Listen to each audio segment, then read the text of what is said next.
Okay, I'm 30 years old and I realize things I did in my 20s aren't as fun. Things change when you hit 30. 5 things people in their 30s do that y'all don't even understand how fun and lit it be. 5. Number 1, gambling anywhere. We've reached the time where gambling is scarce. And when you young, you trying to save your money, you do gambling for a high. When you hit 30 and up, no matter what, if you can win some money, you gonna participate in it. Now, I'm not saying go get your whole stimulus check and spend it on one scratch. Or what I am saying is, you can't find that itch at a casino, you're gonna end up at places like this, the bingo hall. I did not know the bingo hall was that lit. I did not know you can win that much money on a little bingo card, but I also did not know people fight in bingo halls and people think you cheating and setting up and people will steal from you. You turn your back too long, that 87-year-old lady in the wheelchair smelling like Geritol, menthol, and other kind of thoughts will take your card and switch and yell, bingo, then look at you with a look like you. Number 1, you find other ways to make money and occupy your time in places you never thought of. Second place you're gonna start spending all your time, the food market. For some reason, when you young, you feel like food just appear in your refrigerator. You feel like food just shows up in your house. But when you hit 30, you realize how much you don't shop, how much you can't shop, how much money you spend on food. You get to the point where you start telling your children, go eat, sleep for dinner. Drink your spit if you're thirsty. As a grown man, I can finally understand why my mama used to get mad at me when I used to tell my mama, I'm starving, Mom. I'm so hungry. My stomach hurt. My mama used to say, boy, you ain't hungry because there's kids in Africa that ain't eating days. You ain't hungry. Stop saying you hungry. You just greedy. Now I understand that. When my children tell me they hungry, they just being greedy because this food ain't cheap at these supermarkets. Number 2. Number 3, the park.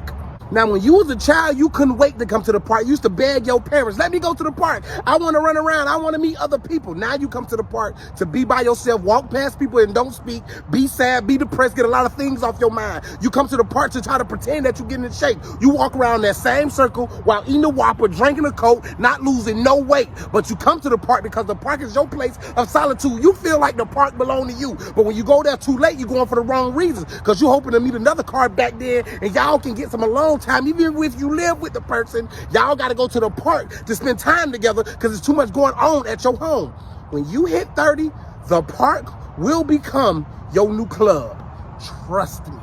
Number 4, school pickup lines. If you've reached 30 years old and you have children, chances are you're going to be in lines this long. You get there at 2:06. School don't get out to 3:15. But somehow, as a parent, we vie for these extra minutes. We gonna sit in that line. You gonna make all your bad decisions. You gonna make all your bad thoughts. You gonna Amazon.com, eBay, Walmart, and if you use Craigslist because you're a weirdo, you gonna steal Craigslist some stuff. You gonna spend about an hour a day. That's 5 hours of your week, 20 hours a month in school pickup line, wait for your children to get out of school to tell you all about their morning, which you was there because you helped them prepare for it. They'll tell you about all about their day, how they peed on themselves, how they fought somebody, how they got their lunch taken, how they got a check mark, how they teach you ignore them. You gonna hear all about it as soon as they get in this car.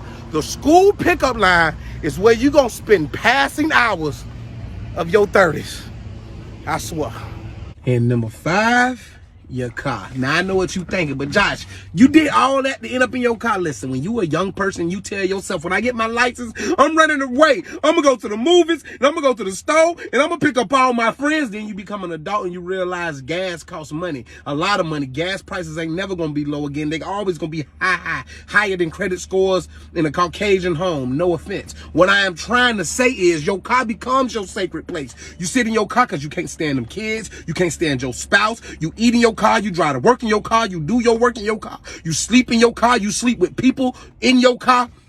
Your car will become your best friend when you hit 30 or 25 or 20, because they say 30 the new 20. If 30 the new 20, then damn it, I just want to be 20 forever.